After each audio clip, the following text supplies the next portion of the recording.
There we go. Welcome back to another Notebook Show with the hockey coach, Coach Frenchy, directly for a beautiful country of Thailand on amazing great Wednesday night, October 23rd, 2024. Hopefully, you have a great week so far, middle of the week. So it's time talking about the Montreal Canadiens. Of course, we have a couple of uh, O's with me tonight on this special show.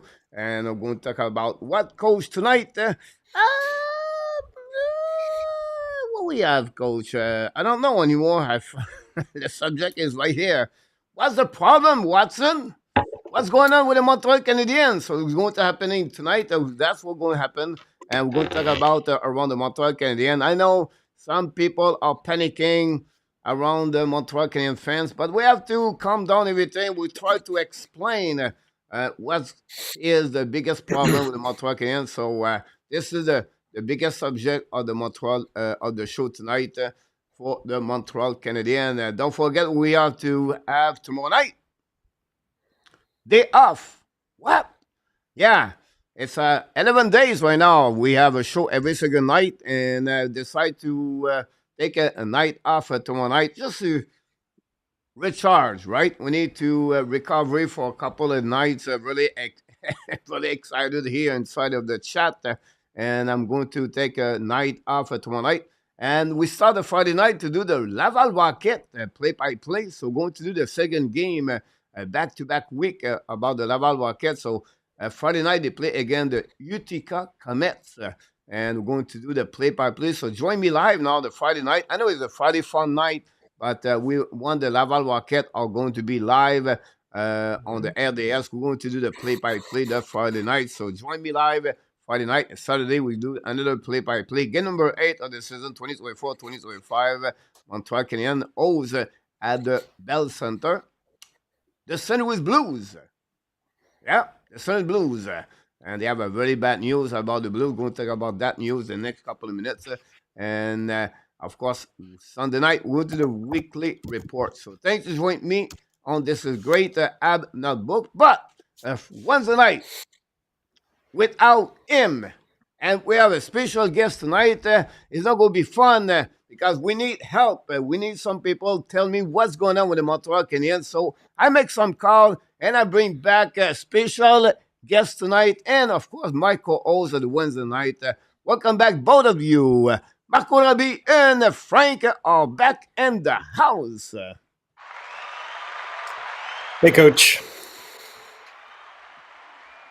Good evening, Hockey Nation. Coach, you have a well-deserved day off on Thursday. Did you have that written into your contract with YouTube, like the collective bargaining agreement with the players, that you get one day off every 10 days, or was that a hard negotiation? The only problem, we never know when the day off is coming. So that's the only problem about that. But I think it's time to calm down everything and about the Montreal Canadiens. So why not to talk here about the Montreal Canadiens tonight? What's going on around the team after 7 games? A record of what now? 2-4-1. What was the record last year, Franck, Marko, after 7 games? I think it was 4-2-1, wasn't it? 4-2-1. It's a good one, eh? I don't believe they had such a hot start. It was probably like 3-3. It was probably somewhere split down the middle. Marko, you get the rewards tonight. You got a 4-2-1 after 7 games. So that's what we got for the Montreal Canadiens. But the next 21 game after that hot start, how many wins they got, Franck? I'm going to say 4. I do remember that a terrible, terrible month of November. Marko, are you agree or you disagree? How many games was it? Yeah, how many games they win after that 4-1? The next 21 game. The next 21? I'll say they won 6 games. But now nobody win, but you are right there in the middle because the number is 5. So, yeah, I remember they had a terrible, terrible month of November. It was awful. Yeah, you're absolutely right about that. And you know, so this year we have a slow start. Maybe it's going to be the reverse who come back with the next 21 game. Maybe a 10-11 game win for the Montreal Canadiens. So before we start, we just welcome everybody very quick. If you don't mind, both of you, that'd be awesome. JJ Evan is in the house. Keith is in the house. Tony the Mark, Chris, Charles, Larry Lavalley, Rick Bengal with Timidra from Nova Scotia.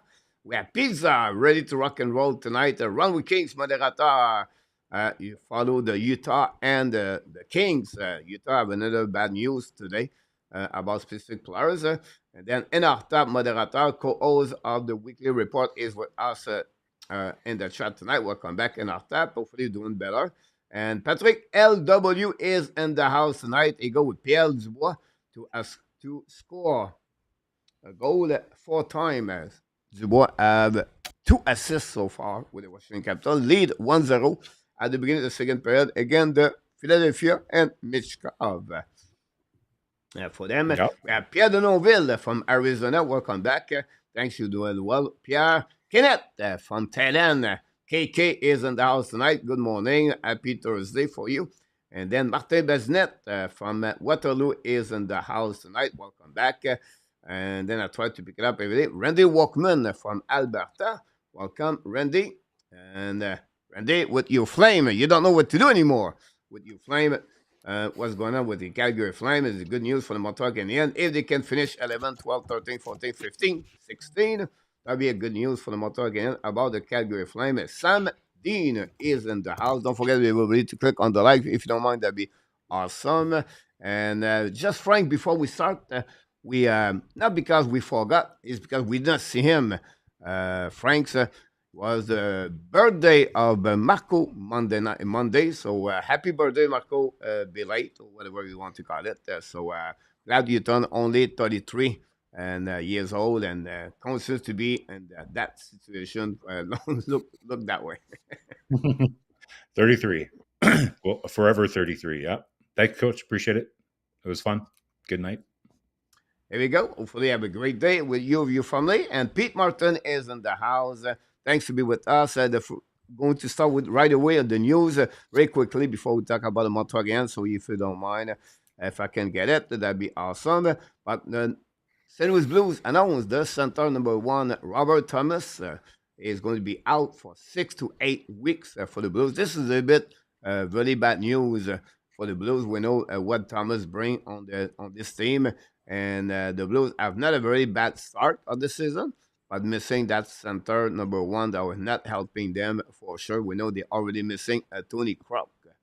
Tony is out for the season with the St. Louis Blues. And a couple of days ago, with nobody talk about this, I don't know. I did not see the news until today. Is it Jake Neighbors? Yep. And a new deal, 2 years for a total of $3.75 million. So I just want to mention $7.5 million for 2 years. So I just want to mention that for the St. Louis Blues. And then Utah, this is really bad news. Sean Dorsey is going to miss 6 or 8 months possible for the full year for Dorsey. And the Washington Capitals guys just score. 2-0. Nick Down scored a goal for them. I was going to pick him up at our pool tonight, Coach, but I hesitated.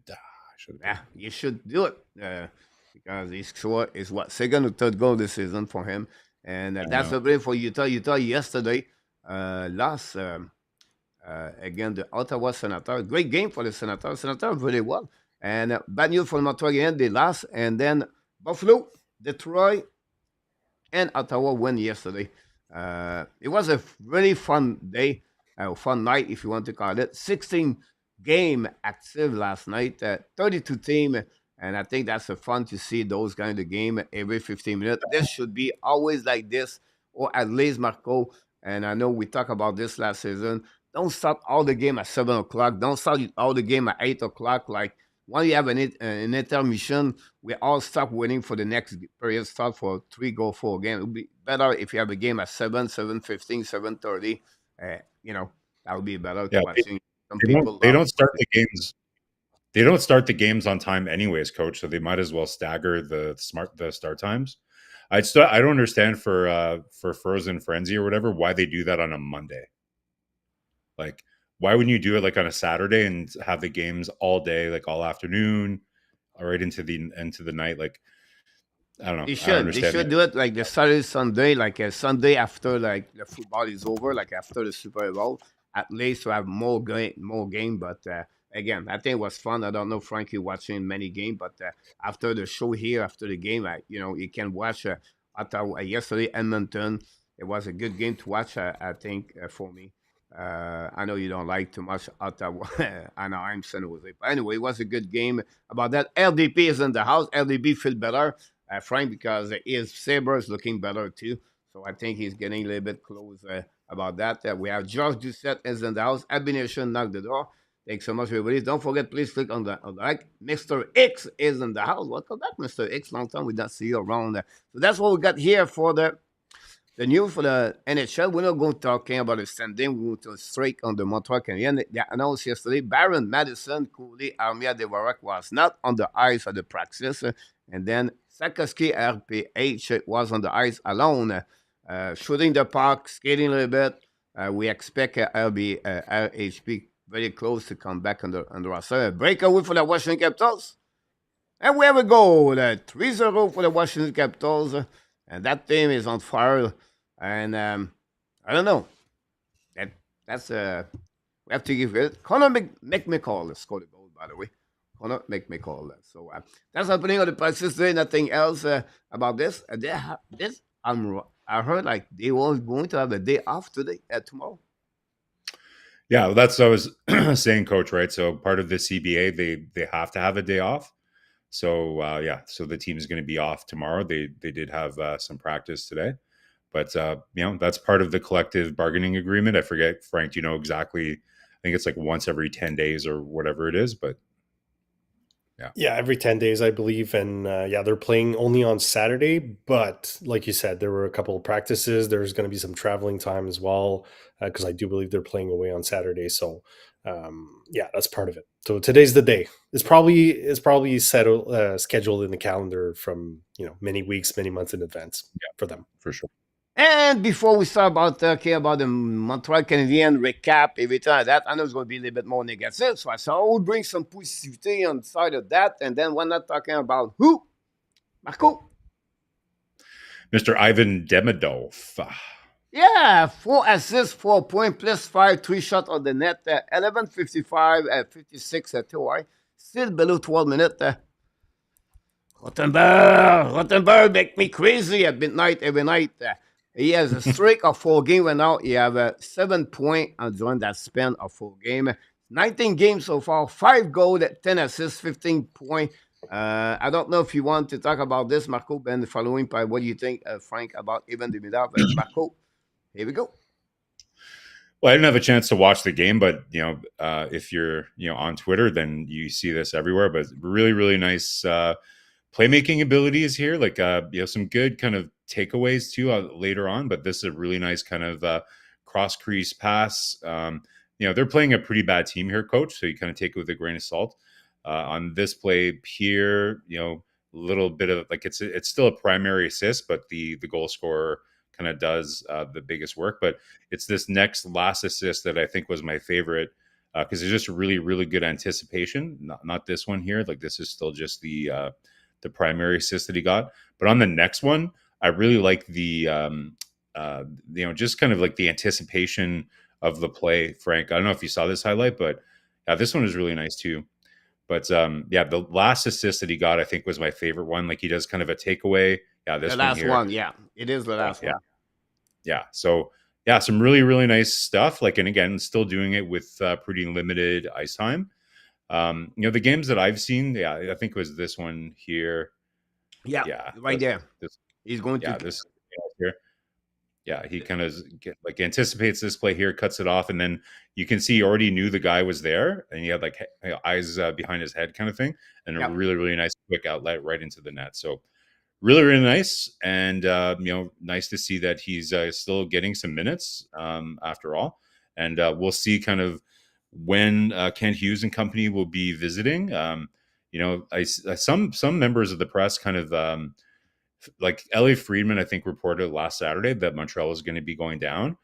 And then some headlines made it sound like, they were coming down to get him or to like, because he wasn't getting ice time, but that's not the case. Like the visit was already planned months in like this summer. Right. So Friedman was pretty clear when he reported it, but in true, Montreal media style. A lot of people kind of took that the wrong way to mean that they're going to be going there to kind of like yell at the GM or yell at the coach or whatever to give him more minutes. It's a very delicate situation, right? Like they don't have control over the player. So I don't know, Frank, like, did you notice that too? Like some of the outlets kind of spinned it there's that way a little bit? no, you're right, and there's no leverage, right? So Montreal cannot just walk in there and tell them how to run things. It's not how it works. So ultimately, they even have to probably play nice if they're trying to get their player to play more. There's no point in trying to ruffle some feathers there. So yeah, it's like you said, it's been planned already in advance. So there's not too much to read into it. But yeah, as usual, the Montreal media makes what it wants with it. But yeah, once you start to sort of peek, behind the foliage, you see what the true story is, and really it's a bit of a non-story ultimately. But yeah, it's exciting to see Davidov. When he gets the ice time, he shows up. He gets the points. He's been Rookie of the Month every single time that he's on the ice. He's usually getting the points. So yeah, it's like you said, it's against the cool in Red Star. So there's obviously a grain of salt to be had, but ultimately, for a Montreal team that's been looking for futures, for hope, and for a glimmer of silver lining to hold on to for the next few years, that's definitely the brightest gem to look at. Definitely some exciting times ahead with Ivan Davidov, very likely coming over next season. Fingers crossed. I watch all his game, and he is faster what I thought he was going to be. Like the kid is flying on the ice when he pick up the puck. His anticipation is very good, and his defensive zone coverage is better what you think he is. He's very He's smart to tracking. cover the F3. If he's F2 on the offensive side, you see a pinch, he go very high. I would say sometimes is the only thing I would say he will have to adapt with the speed of the game in the NHL. Is sometimes he feel like they they get the puck back on defensive, so expect for the breakout quick. So he's like right away to go out about that. But look, it's very impressive for 18 years old. He's going to be 19 years old to play at that level that way. This was his second game of the 4 point. I know it's Conlon, but Conlon is it's an average team below a little bit in the KHL, but they played 2 games already. But they are a little bit more tired games. So I don't know. Cullen was tired yesterday, whatsoever. But look, SK looking better with Tony D'Angelo.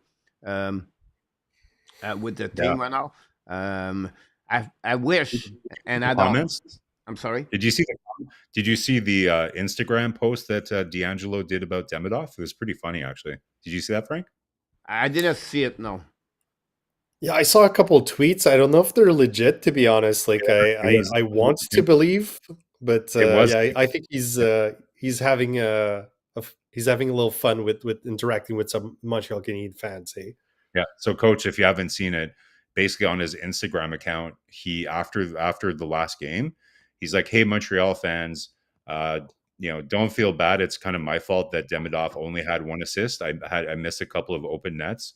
You're gonna love him. He's really good," or something like that.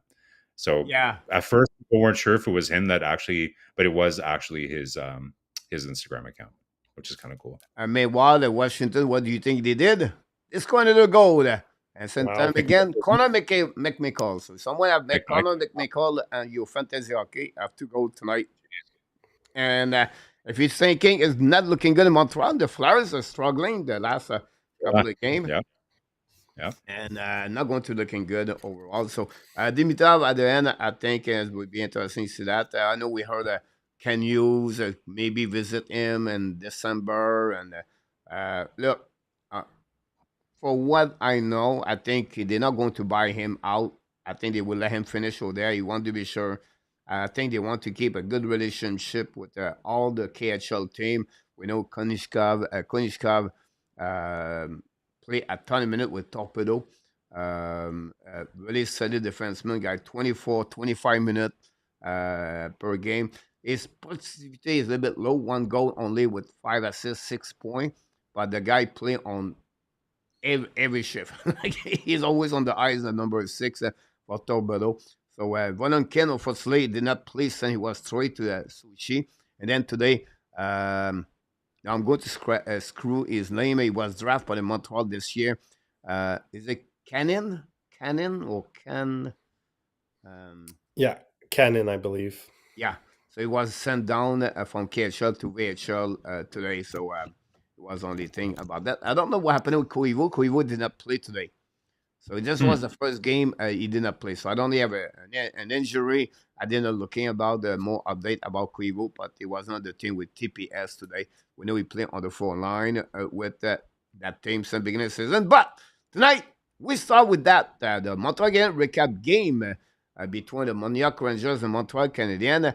7-2 last night at the Bell Center, and I make some not comments. I'll just give you a little bit an overview of what happening. So we'll be you guys going to talking about the game, and talking after that, we're going to a little bit talking about that fun situation for the Montreal Canadiens. So first of all, they gave 7 goals, 3 goals the first 6:40, and they have 4 goals at the beginning of the first 11 minutes until the goalie performance. That's a questionable. Hutson, Mailloux trouble as a defenseman. They finished with -9 for 3 of them. The defensemen are an average of 25 years old with David Savard. And without him, they are at 21.3 years old. Not an excuse, but that's the reality who they are. And then the 4-9 yesterday is -9. So if you put all 5 players together, 6 players together, they are -18 last night against the New York Rangers. Unbelievable that performance. Decision making players, Martin St. Louis. So you have everything in the pot now. Just steer the pot. You can go from different direction. The only thing we don't go to talk about right away is the defensive zone coverage. Everything like that about Martin St. Louis. It will be a subject after that. All right. So it's going to be a big part of the show. So I won't go talk about the big, what's the problem. Make sense, Marko? Yeah, got it. All right, Frank, why don't you go first, man? Like, I'll let you take the first bite out of this turd sandwich, and I'll go after. Yeah, there's a lot to be said. Ultimately, before the game, the New York Rangers are a juggernaut in this league, and the Montreal Canadiens are struggling. So you ask 100 people on the streets what they expect the outcome to be, and I think a lot of people would have predicted something like what we saw yesterday, 4 or 5 goal margin, which we got, right? So not too many surprises there, I'll be honest. Perhaps it's the fashion in which it happened, where it really looked like, apart for the first few minutes where they were sort of trading chances a little bit, but ultimately, a strong team sort of manhandled a bad team. That's what we saw yesterday. So no need to go up in arms, no need to go crazy. I think it was to be expected with the way both these teams were trending. Where I think, and we'll dissect that a little bit, where I think you're right on the money is how they play in their zone. So we'll get to that later. There's obviously a lot to be improved there. But I think you said it too, like the goaltending wasn't there. The defensemen had, way too much on their plates. They looked, very green, very inexperienced. They were basically tourniqueted around the whole night. So no surprise there, honestly, guys. I think it's the kind of loss that you just have to sort of get over it and get ready for the next one, because there's another one coming. Toronto lost, I believe, 6-2 to the Columbus Blue Jackets yesterday. They're not going to go up in arms. They're not going to tear the team apart. They happen. These are games that you're going to lose. It's okay. But at some point, something's got to give. You have to make improvements. You have to make adjustments. And this is a year where, obviously expectations have changed since Laine went down, since Reinbacher isn't there, since Slafkovsky is now injured again, Guhle is injured again, and Kirby Doc, clearly is rusty. So I think expectations have to be managed a little bit. But this is a team management said they were hoping was going to be in the mix. If that's true, then you have to adjust. You have to make some adjustments. You cannot just let it slide and be, with an 8-game loss differential by the end of November or mid-November or something like that. So they will have to adapt. They will have to make some changes. I thought one of the first thing I'll address is I thought it was a good thing that Kirby Doc got a chance to play on the wing. on the first line. Slafkovsky, I don't think they wanted to break that line, because while it wasn't incredible, they still managed to get their points. But Slafkovsky being injured forced them to put Kirby Dach there, who was struggling. And I think it wasn't a great game, but I think we saw some glimpses of a little bit more comfort at times. So there might be a temporary fix to sort of jumpstart Kirby Dach there. So that's a bit of a silver lining there. I'm really looking forward to see how it pans out in the next game or two with him being on the wings on the first line there. Good summary. Like, I think for me, guys, the thing is I think it's a really hard game to, like, it's hard to clump it in with the other games. I think what makes it, like you compared it to the Columbus and Toronto game, what's different about that is that Toronto had been playing well, and it's kind of like a one-off, right? With Montreal, it is their fourth loss in a row. And, without going into the D zone stuff, especially after, see, what I find interesting about the game, without getting into detail about that, is that all the defensive zone stuff, and Frank, like, you're not in our stream every day and everything, but we've been having these like voracious debates about D zone coverage, what's causing it, some people, and we'll get into that debate. But what I thought was interesting about last night's game, those issues only came into being like more in this like late second period, third period. In the first period, it was totally different problems that we hadn't seen before. They hadn't been allowing a lot of like chances off the rush as much. It was more like within, like, when they get stuck in their zone and everything. But last night, the reason that I find it hard to evaluate is because you have factors that make it so that the team, almost couldn't respond, right? Like, so you had some really, really rough goals let in by Montembeault. You had that massive brain cramp with Mailloux and Struble for the icing call. You had the giveaway with Hutson.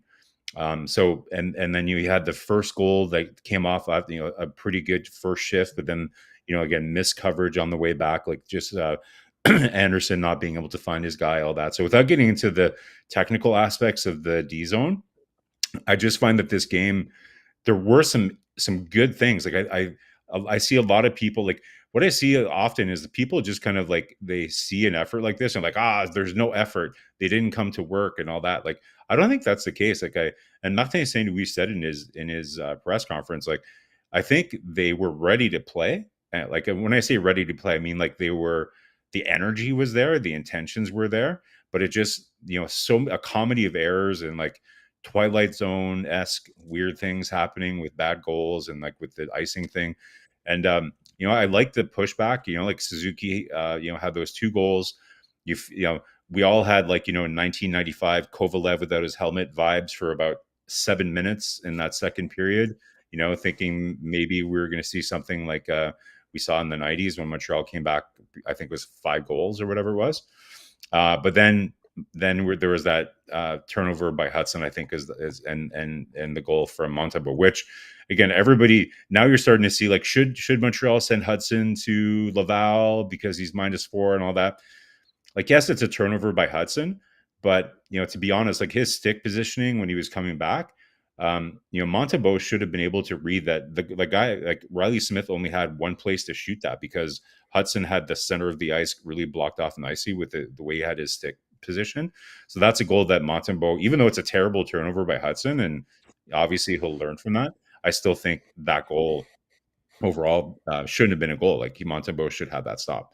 So overall, Coach, like, I find this just a really hard game. It's hard for me to clump it in with the rest of the games because there's so many weird things that happened in it. But then there's certain things that we saw in the other games that did come into surface again. And let's not forget, like, it was 7-2, but they hit like 4 or 5 posts too, right? So listen, lots of things to talk about. I don't think it's without any positive things in there. I tend to agree with Frank. Like, I think it was Doc's best game. I wasn't sure if, like, my philosophy is I would keep Doc at center because I think we need to evaluate him there. I don't mind if it's just going to be a couple games to just get his mojo going, but I don't want this to be long-term. Like, Frank, we talked about it. The number one thing we need to figure out this season is Kirby Dach a second line center. So we have to figure that out. So he's got to go back. I don't mind giving him a little bit of a a boost by playing there for a little bit, but I just don't want it to be too extended. So, coach, this is a weird one for me.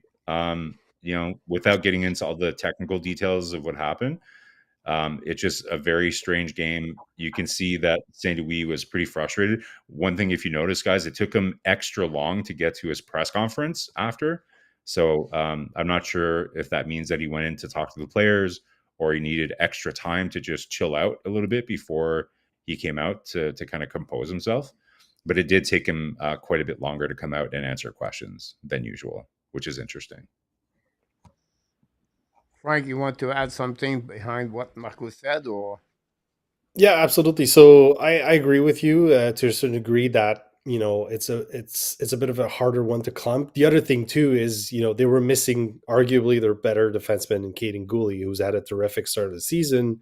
Slafkovsky is in there, so there's so many things like people playing in a different line because they have to make up for that. So the chemistry is in there.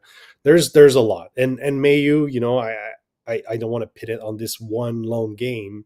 But to me, I think he still has, to grow his game in Laval. There's, you could look at every single player and there were some missed opportunities. There were some misplays, some bad puck decisions here and there. So I agree with you. It's a bit of a one-off in that sense, even though it's still part of a concerning trend. It's still a very different game to evaluate. And for Kirby Dach, I agree. Like I think the long-term plan is not to have him on this spot, but having the excuse of Slafkovsky being injured for a couple of games, it's the perfect strategy to sort of launch him again and give him his confidence back.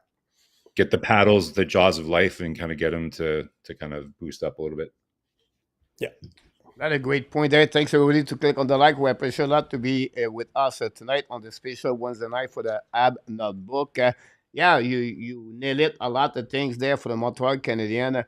For me, I always said, the skill, the talent, mistake, because of you not much experience in NHL. I think you cannot blame a lot. You can go over it. That's it. That's all. But for me, it's about awareness. Mistake awareness for me is not acceptable. It's not negotiable. The way like Mailloux trouble did yesterday, and at any moment you cannot play that way. And what was shocking after that, they sent back them right away on the ice. So I was I think I don't have a problem with that, coach. Like, no. If you cannot skate to go to the goal line from the blue line just because you assume it's an icing. But buddy, I don't think sit and watch what's going on here on the ice right now. I don't think that's what happened, though. You have to set a rookie or a rewards. What kind of message is going to pass for the rest of the team? So, you make a mistake. He was just skating like a figure skating on the ice and expect what's going on here. No. You go all the way. You skate all the way at the end. If you hear the whistle, you can come down. You have to effort 100% constantly, completely. This was a very bad mistake by Martin St. Louis. Sit down there, put a problem. And that's to make a turnover at the blue line, buddy. Hey, wait a minute. Now, it's not only the first time. You're -9 in the last 2 games. You have to be careful what you're going on there. But you know what? Miss a couple of shifts. If they were right, does not do well, miss a couple of shifts. It's how you're going to build. Now you accept. When you see Gallagher and Ski said after the game, it was not a bad game overall. We have a big problem, Watson, now inside that team. It start with the coach behind the bench. It start right there. Why did not call a timeout after 2 goals? We just see 14 best player in the history in Montreal Canadiens. Savard, Cournoyer, Dryden, everybody. This is what the Montreal are, and a dynasty. And you guys, you're not ready to be skating like that? Come on. You have to be better here. So call a timeout and sit everybody and point someone on the bench. Tell someone and put on his face and speak. It's all about the behavior, your body language going to carry on your players. And now he said, that's okay. It's not a big deal. It's okay. 3 goals, 40 minutes. Same thing. Call a timeout. Make something. Why keep Montembeault there? Makes a shocking something to plug that team. Start with who? With Martin Saint-Louis behind the bench. So for me, this is what my biggest problem yesterday. You have to do something bigger and stronger to pass the message. If not, it's like lose a game, it's not a big deal. Martin Saint-Louis yesterday, how he's not upset about that performance in front of those players, the Eastern Montreal Canadiens. Oh, we did that. We did a good ship, but a rebound there and go over there. Gallagher, after 28 seconds, is barely go to the bench slowly to now bring Kirby back on the ice, miss the support of Adam Fox at the end. Josh Anderson switched between the two players. I can go all the way like this.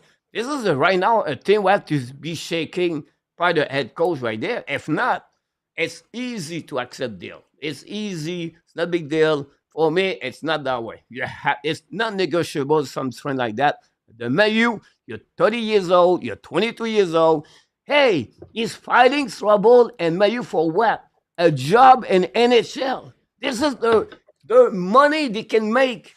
And you play like this, you assume Trouble was sitting on the top of the net watching Mailloux. Both of them slow to skating from the blue line to the goal line. The first they have to do is to go all the way to the end. They don't assume Montembeault put the arm up. Come on. It's NHL. Coach. It's NHL. So, well, let's be honest, Coach. So you're assuming that, like, the way that I view that play is that it is more of a miscommunication than being lazy or giving up on the play or just, they gave up, Marko. They stopped the skating. Okay, but that's the thing is both of them thought the other guy was the one that was going to skate for it, and one of them was going to stay in front of the net. So it was a miscommunication. They both thought the other one was going to do with the other one. That's why you saw their face. They're like, to me, it was a miscommunication. It wasn't. Now, we did see Mailloux do that in preseason. I don't know if it was this year or the year before where he stopped skating for an icing. We did see him do that once for real. So I don't know if people are remembering that and trying to relate it to this play, maybe. But I don't know, Coach. I don't. First of all, we don't know what Martin Saint-Louis said to his players after the game. Like I said, it did take him way longer to make it to the press conference after. There are some reports that he is absolutely starting to lose his patience with the team, right? It doesn't mean that he's doing it on the bench or doing it in the media, but we don't know. We don't have those reports. But I don't think you can, it's an easy thing to kind of point to the 1970s, kind of like legends that are there and play that card, Coach. But listen, I know it looks super bad. Frank, what's your take? Did you honestly think that it was just a lazy play, or do you think it was a miscommunication, that play? So I think both things are true. I think you're supposed to give your all and get behind that net as fast as you can, regardless of, Montembeault's arm or not. But I do believe you're right in this particular case where I think both of them got tangled and weren't sure which one was going. But yeah, I think you should still, there's no way they should not have been able to connect. Because the thing too is, it's not really the end of the zone that matters. Is the ears, right? So that's where the offside is. So circle, yeah. So that's where I think they should have won that race. It should have been an easy call to make. But I think two things can be true. They could have put a harder effort while also sort of getting their signals crossed. Yeah, but both defensemen are not going to skate. That's the thing. There's two defensemen. They're both skating back. One of them knows there should be some type of communication. That to me, that's why it's a communication issue. One guy should have said, "I'm getting this," and then the other guy kind of peels back and gets the late man in case it's not going to be icing. But so it doesn't make sense to me that both would kind of skate full blast to go get that icing, because one of the defensemen has to stay in front of the net and keep an eye on the second wave of players that is coming. So to me, it's more of a miscommunication. They didn't know who is the one going for the puck, and that's why it looks terrible because of that. And so to me, it's got to be a miscommunication. But I'll unpack something else too. The other thing about it is, I really don't hate the fact that he still sent them on the ice right after, Coach. I think, especially with guys like Mailloux, who has 5 games under his belt, 6 games maybe, including last year. Like it's not always the best recipe to go super hard on a young player who just made a mistake and shorten the bench and send a message right away. That's a great way to sap his confidence. I think you want to make sure he gets his assignment. He understands where he fucked up, and that's the other thing too. Like they're professional hockey players. They know they messed up. They know they don't need to be like a dog. It doesn't need to have his face in the poop to understand what he did, right? So I agree that he should have called a timeout right there and there and sort of like whip his troops and be like, what is this? Fully support that. However, I have no issues with sending back the rookies and saying like, you got to make this up. You got to play harder. You know what you did. Don't make me, tell you again. I have no issues with that. Yeah. And I agree. Like, Coach, it's not the first time. Like, we talked a lot about Martin Saint-Louis not having really perfected the art of kind of like managing the bench and managing the ebbs and flows in game.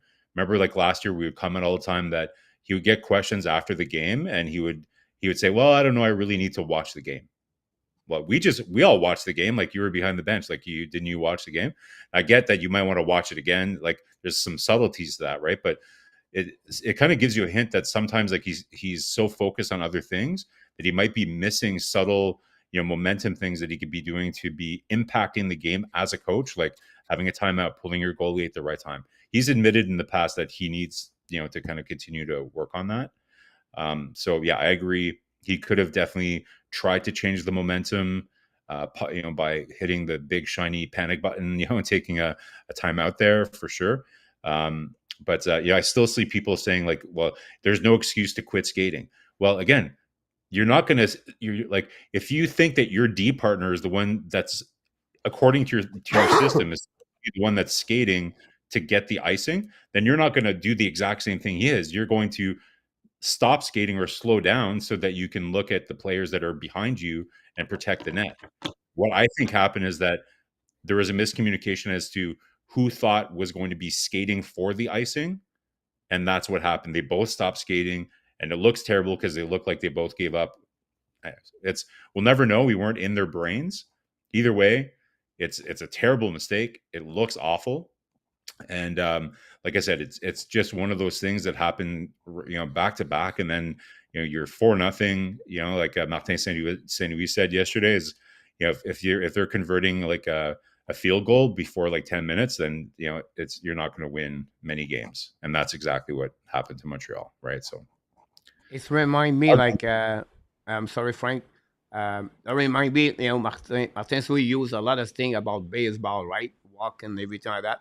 That remind me the guy hit straight to the second base, and then he's going to be he's going to be out, and we just start to go running slowly to the base, and then the second base send the ball in the second row, and then I have to go, or the guy hit almost a home run. Now he's just, look, it's going out, it's going to be now it is a double now. So this is what you have to do everything you do it professionally. You have to do it with always, constantly, whatever it is. You cannot assume. You have to go there. For me, the Washington Cap. Oh no, it's the same. Is the replay 4-2, by the way, at the Flowers. 4-2. For me, this is what the reason I said to that. It's like you have no reason at two young players. Whatever you play third game in the shop, you have to work on it to deserve it, right? You have to earn it. And for me, that play Mailloux, this is not acceptable for me. It's not acceptable at all. Whatever is a miscommunication, it's not matter. One or two say, wait a minute, I could be a healthy scratch tomorrow. Have to go there, me. So for me, it's just assume about that. And Montembeault also assume like it's going to be icing, not ready about that. So that's for sure. That's the guy that not many people talk about in that play. Like, Montembeault also let his guard down in that situation too, right? So you can't forget him in that whole equation. That's here we go. So I just want to mention that for me was really about this. Unfortunately, mistake like Laine and Hutson. at the blue line, it's a learning process, right? It's something you have to learn from that. You have to have a better choice, a better option, decision making. You have to be sure he does the right things, and then not be caught or expect, to be turnover like this when you become a F.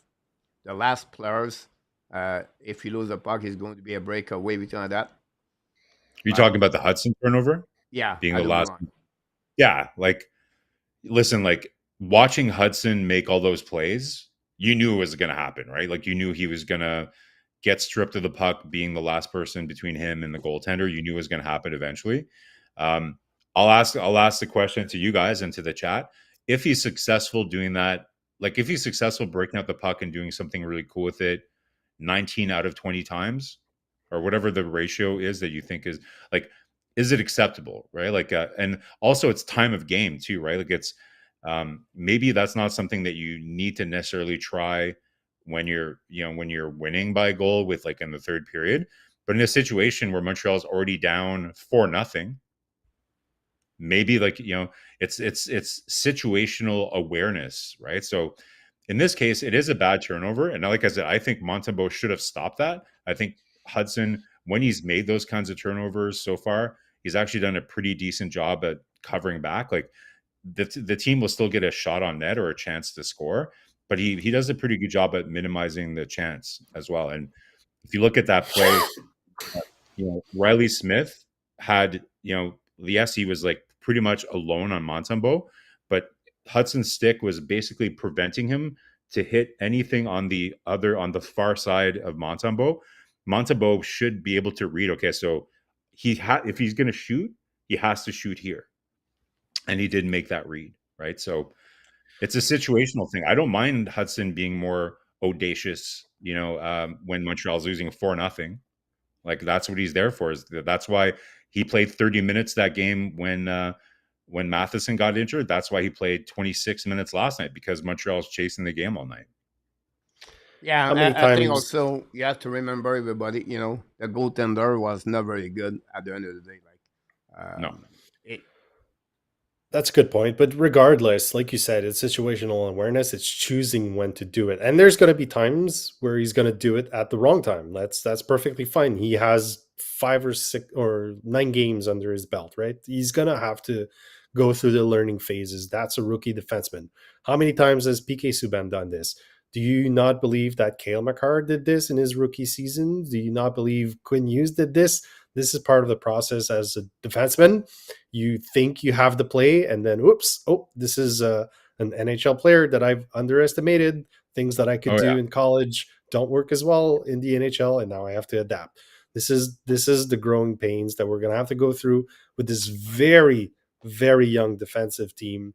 Between themselves, I think you showed it earlier, Coach, but between Struble, Hutson, Mailloux, and even if you want to lump Barron in there, it's less than 200 games combined of NHL Yeah. experience, I believe. So there's going to be mistakes. There's going to be a I'd lot be of way more pains. mad though if that play, if Hudson does that when Montreal's winning 2-1, I'll be pissed. In a situation where it's 4-0 and we're looking to create stuff, it's not great, but try something, kid. Like that's why you're there. Go create something. Here we go. We know they played without Slafkovsky yesterday. Patrick Laine, honestly, he's not there yet for the Montreal Canadiens. And Caden Cooley. I think that's the 3 key major player for the Montreal Canadiens. And when you remove 2 of the top 6 forward, and for me, I believe Caden Cooley is the best defenseman since the beginning of the season. And this is a guy that plays like a game yesterday. Do you really believe Caden Cooley he will stop the skating all the way to the goal line, Marko? Yeah, like Right. yeah. So my point behind that, Marco, what was I'm coming to for to next, and Frank, I also want to hear from you. It's like, yeah, players bring something they don't have, right? Is a specimen, Caden Cooley. It's a breed you don't have a lot, and as a Montreal Canadian, this is a guy he never gave up. He pushed every shift. He would do everything. He will lead by example. He have a captain on his jersey, whatever the C is not there. And you talk about the best defenseman we don't have. We play again, maybe right now the best team in NHL, and they have its front a 3 goal every game. They played this year. They beat the Pittsburgh Penguins 6-0 right away at the beginning before the puck dropped. Franck and Marko. What really the chance Montreal beat that team yesterday? In my opinion, Okay. So I keep hearing everybody say that. Okay. Here's my take on this. Let me finish with that. Right? Okay. That's completely, you cannot win any game with 3-line play at the bottom 6. It's impossible. The talent, the skill Montreal Canadiens with the young players at the Montreal Canadiens defensemen, it's not good enough to be with play again the best of the best in the NHL. Now you can compete, right? You can have, but at the end of the day, at the end, listen, the New York Rangers, they practiced yesterday. They practice. Like, Panarin play around. Like, he go around 3 players. Madison, Mailloux, like nothing. He was just protect the puck. Okay. Oh. Well, Coach, like, it's impossible to talk about this without talking about the D-zone coverage issues and all that stuff, right? Like, maybe we just jump to that because it's all connected. Like, to me, yes, of course, right? Like, once Montreal has more talent, of course they're going to be more competitive, right?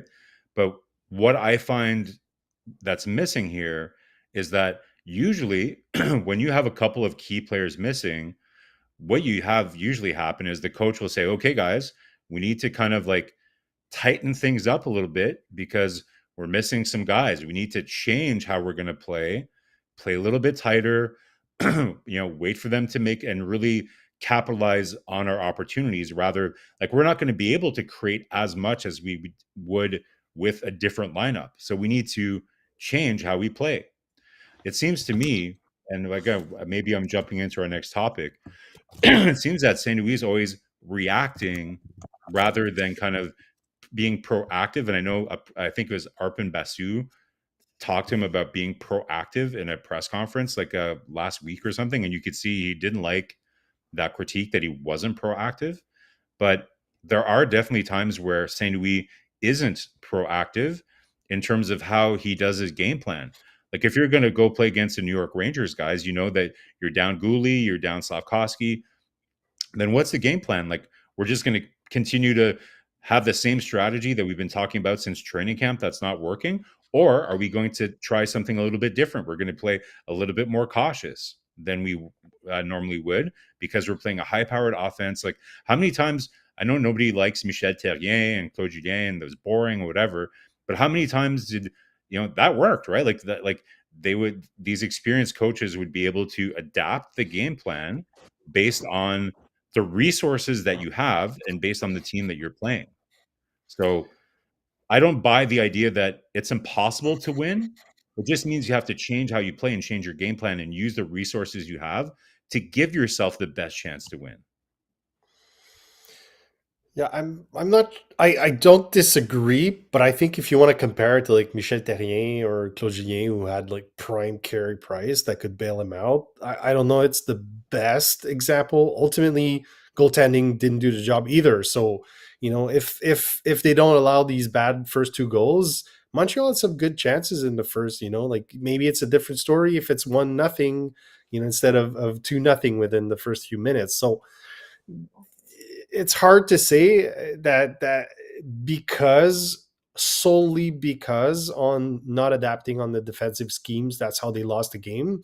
But it's definitely part of it. It has to be. We can agree that it doesn't work. Like, it hasn't shown any benefits. So it's got to be a part of it. And at some point, if you tried something for a long time and it hasn't worked, at some point you have to adapt. Yeah. I'm just countering Coach's argument that it's impossible to win, or it's impossible. To win. Do you really believe, Marko, they will win yesterday against the Rangers with the lineup they have? Absolutely. Absolutely, it's possible, Coach. No, said possible. Do you really believe they would win yesterday? Why don't they just call the league and like phone the 2 points in then? Like, why do they play the games? Like, just because you have 2 injuries, you phone it in? No, you're going to play the game. You give yourself a chance to win. That's what are we talking about here? You just give up because you have two You don't guys give missing? up, Marko. That's talking about the chance. The chance to beat the New York Rangers yesterday with with 4 defensemen, with 23 years old younger, with no second line. Yeah. And you really believe Montreal yesterday would beat the New York Rangers? They're not favored to win. After they got destroyed by the Kings, after they got destroyed by Pittsburgh, after they barely make a good game with the New York Islanders, you really believe, again, the New York Rangers did not lose any game? You are just again to underside. You're going to say, oh, we're going to fix the problem here. We're going to show up tonight and we're going to beat the New York Rangers. It happens all the time in the NHL, Coach. Yeah. Every day there's upsets in the NHL. How many times, do we see in the past where Montreal, everybody would count them? Even Entertap said it on our last show, I think, Montreal, you never know. When you count them out, they come in with a big effort. Sometimes when teams are scared because the opposition is so strong, they end up playing they play tighter, they play more concentrated. So yeah, of course, you go into, of course the Rangers are favored in that game. It just bugs me when people say, well, it was impossible for Montreal to win that game, so they shouldn't even. It sounds like we shouldn't even try to adapt to come up with like I said, a new game plan. Impossible. My point is that the odds to Montreal to beat the Montreal Canadiens, what they have right now, listen, you have 26 teams better to Montreal Canadiens this year. That's simple. Yeah. So every game they have to fight. They have to set. We have to do something because that's who they are. That's the reality behind that. Yeah, well, yeah, for sure. Guys, at the end of the day, we've seen teams, if they play together as a team, again, nobody's arguing that having more talent and having a full lineup is not ideally better and that you're positioning yourself better. But again, it's about adapting your style of play to kind of the resources that you have. You can't just be stubborn. And St. Louis talks about this all the time, right? He doesn't want his players to be stubborn. He wants them to have a deep game. If there's no play at the offensive blue line, to dump it in. Well, he can learn that same lesson from a coaching perspective too. You can't be stubborn from a coaching perspective, thinking that you're just going to expect to play the same concepts that you're going to have when you don't have all the players that you thought you were going to have. Maybe you need to change the concepts for those kind of games. Yeah, for that, we're on board. I think there needs to be a little shake up. Sorry. I know we're battling something, boys. I know we're upsetting you, Frank, and making you cough because we're yelling at each other, but it's okay. Everything's going to be okay. The next thing's about Tuba hit on Barron. Frank, I'll let you take that one. Yeah. We've had these discussions, and we're gonna keep having them until the NHL changes how they interact with those, right? So, I don't think the Trouba hit was egregious. I think the elbow was tucked. I think by the time he launched towards Barron sort of dipped, and that's how he ended up connecting with his head, which is unfortunate and should be penalized, but wasn't. So that's really the crux of it, in my opinion. Even if there's some element of accident to the fact that you're hitting another player's head, it should be suspension, automatic. It should be a lesser suspension because there are some, minimizing factors that creates a situation where, at the last second, it created an unfortunate positioning that ended up in the headshot. But I truly believe that headshots should be removed from the game. And the only way to do so, in my opinion, is to penalize them severely. If you suspend a guy 10 games for hitting someone's head, they might not do it again. It's not having someone like Jack-Eye on the ice that might prevent it. It never works. It never really works. I think it's okay that there was a response to it. I think it's warranted that there's a response to it. But if the guy is taken out of the game because he hit someone's head, automatic suspension, I think that's the only way you're going to get rid of the headshots in the NHL. Yeah, I think I heard Eric Engels talk about this, I think, earlier today, and I think he nailed it. He's making a distinction between it being whether it's dirty or clean or whether it's legal or illegal. So if you look at it from whether it was legal, I think I don't think you have a choice but to say that it was, according to the rules. He rides that line. Trouba, that's what he's known for. He's riding that line. I think it is legal, like, from the perspective that he did make contact with the head, but it wasn't necessarily like he was hunting the head either, right? And Barron's head was lower, like, so there's some factors there, right? But to me, and I think I mentioned this in the chat yesterday, is I look at it more as an intent to injure thing, right? Like, and I already see some of the comments here. Oh, that's without hitting, like it's just ballerinas on the ice and all that kind of stuff. So listen, I think hockey's a physical sport. I like it that it's a physical sport. I think body checks and hitting, like for me, it's a hockey play when the intent is to separate the player from the puck. So if you're hitting someone to separate them from the puck, and not only like where you hit them, but with the ferocity in which you're hitting someone matters, right? Like, to me, like the ferocity in how he hit Barron in that particular situation, you can't tell me honestly that his intent wasn't to injure him. It wasn't just to separate him from the puck. If he's being honest, and he would probably be honest with it too, his intent was to injure him, right? I think at the end of the day, that's what we need to take out of the game is yes, you want physical play. You want to kind of like, it's okay to hurt a guy. Like, being hurt and injuring someone are two very different things. Like, if you get hit, of course it's going to hurt. So getting hurt is part of hockey. And I'm not saying I want to take that away, but like, if you think of that hit that Trouba almost landed against Natchez last year in the playoffs, where he supermaned into the boards, he ended up hurting himself in that case.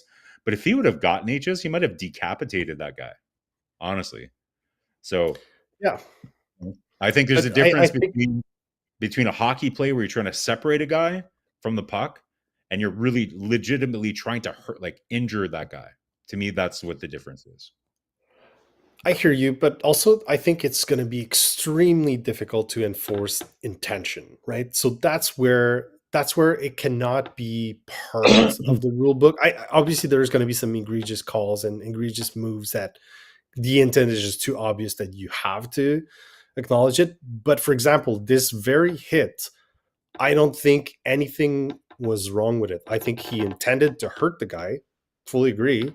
Injured, I don't know. He wanted to hurt him, that's for sure. He wanted to do a forceful check, which was framed or launched in a way that was perfectly legal, in my opinion. It looked like a very, very clean hit motion until Barron dipped. Clean?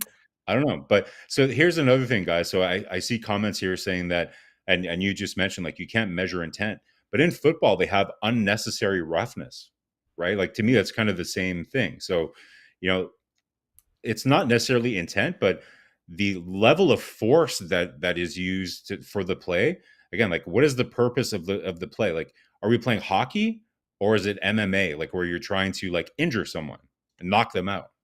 Like, if we're playing hockey, my understanding is the point of hockey is there's hits in hockey so that you can separate someone from the puck, eliminate them from the play, right? Not to injure them. So I think in the excessiveness of the force that you use, you can, like, I don't want to sound like a lawyer, right? But that there is kind of like a lawyering kind of element to it. But the NFL has a rule, like, and is the NHL kind of What like is the less rule, physical? Marko, for that? Unnecessary roughness. No, but what's the purpose behind that? It's to kind of like make sure that, well, first of all, I think it was put in to protect quarterbacks primarily, because they're getting like massive headshots, right? But, and also it's to, like, you can tackle a guy, but sometimes you can tackle someone in a context that it's again, like, it's excessive, right? Like, it's not just to kind of tackle the guy, but it's excessive. So that's in my understanding the context of how that rule is used. I might be wrong. I'm not a big football guy, but yeah. So for me, again, go ahead, Frank. After that, we conclude. After that, you can go. Cool. With more and more. So where I disagree with you here is that I think if Barron doesn't dip, I think it's not an egregious hit. I think the force is perfectly adequate. I think it takes him out of the play. It removes him from the puck. If it's shoulder to shoulder, it's a big hit, makes a big noise in the bell center, and play goes on, Yeah. right?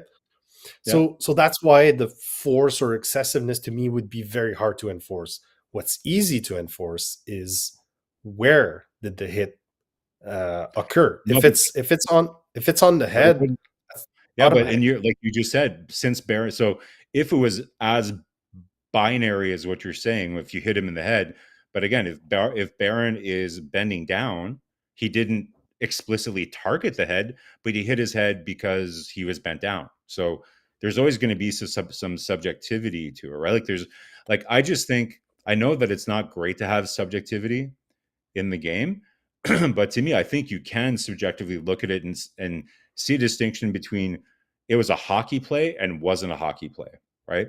I haven't looked at I haven't seen the Trouba one as much as I can see the point that if Barron was down and if he wasn't down, then maybe it would just be a shoulder to shoulder hit and it would be a hockey play. But from what I saw, it did look a little bit excessive in terms of the amount of force that he put into it.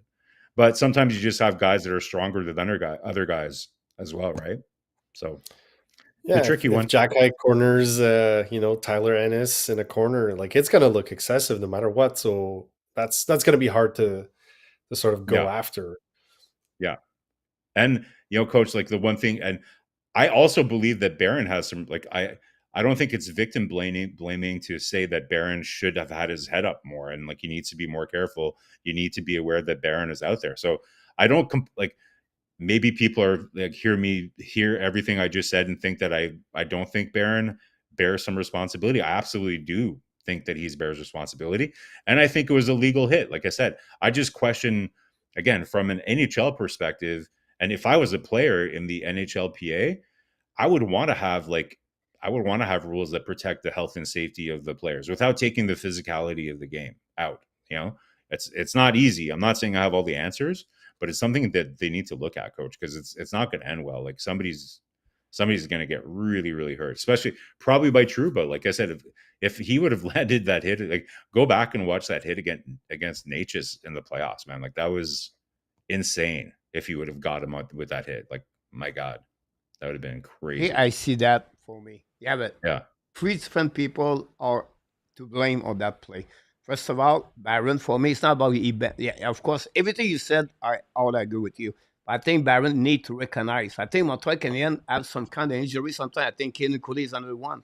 The player need to recognize who is on the ice in front of him. If you come in with a puck, you see Trouba, Marko. Do you think he's going to hit you or not? Do you think he's going to be easy on you? Right? So he had to recognize the play there. And he said, he tried to make a play where he got hit. Now, Truba, I don't think so. He should go that way with his shoulder to hit the head. That's who he is. He's always been borderline, is hit. Always been borderline. For me, Truba, he should, you know what?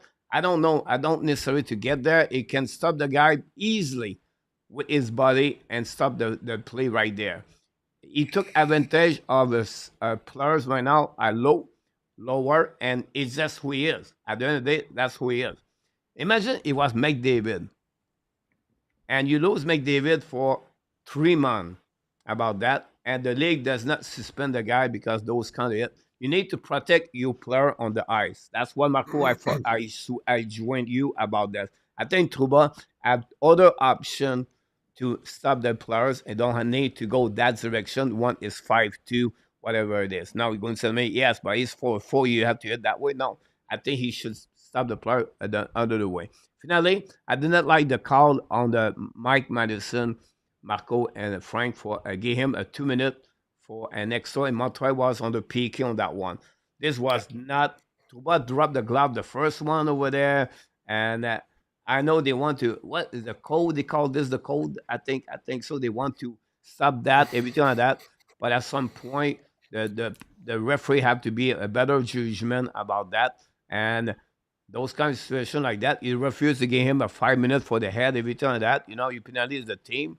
I think it was not right. So Barron have to be careful what's going on the ice. He have to recognize who is on the ice and what he can do and I cannot do. Trouble have to be smart. We don't can hit the head of the players, right? And the league need to protect those players on many ways. Now they have that fun penalty, 5 minute boarding, everything like that, right?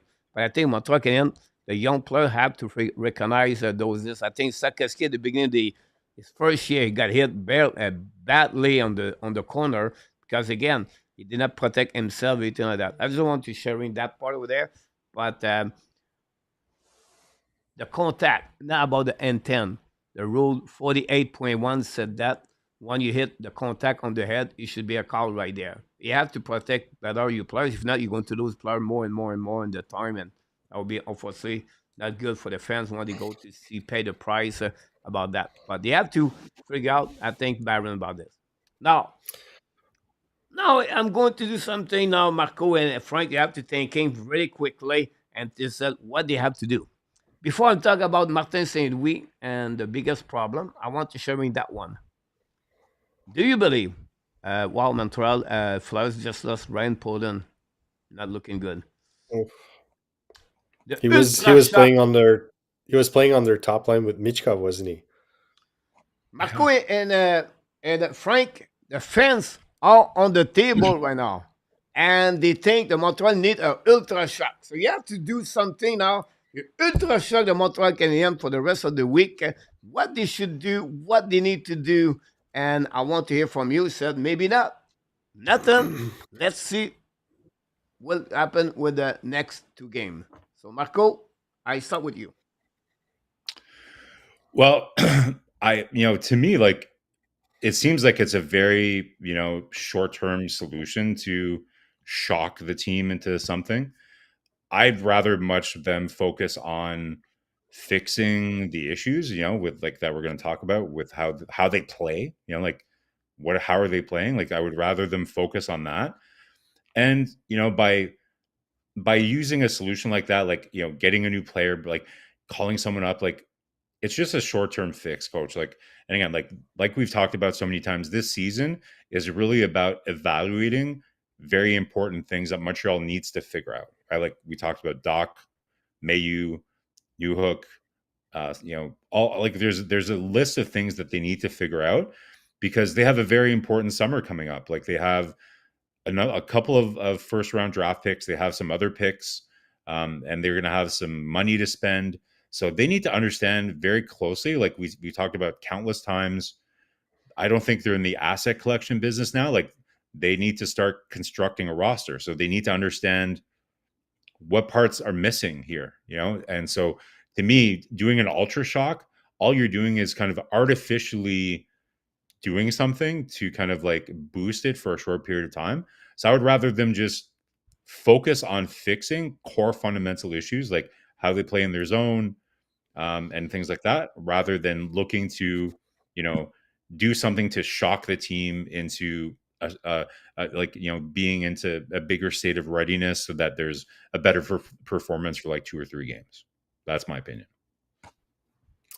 Yeah, it's probably the cooler heads prevail solution. You're probably right. But if I were to think of one thing that they could do to sort of try to jump start some players, I wouldn't be opposed to sending someone like Christian Dvorak to Laval, just to send a message to some of the veterans and say like, hey, you're not going to have to take this spot for granted. They did it last year with Armia.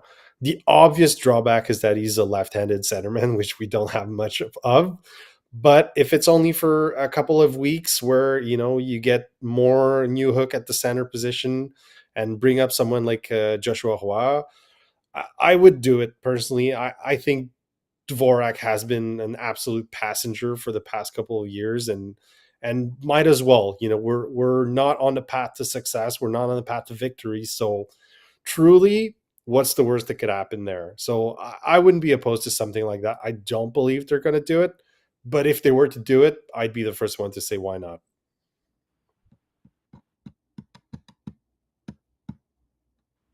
Marco, anything else? I know you talk about this, but after the comment about Frank, maybe you can add something because you like Christian Dvorak. Well, no, hey guys, again, I've never said I like Christian. No, but you I said he's like Frank nailed it. He's the only left-handed center. He's our best face-off guy right now.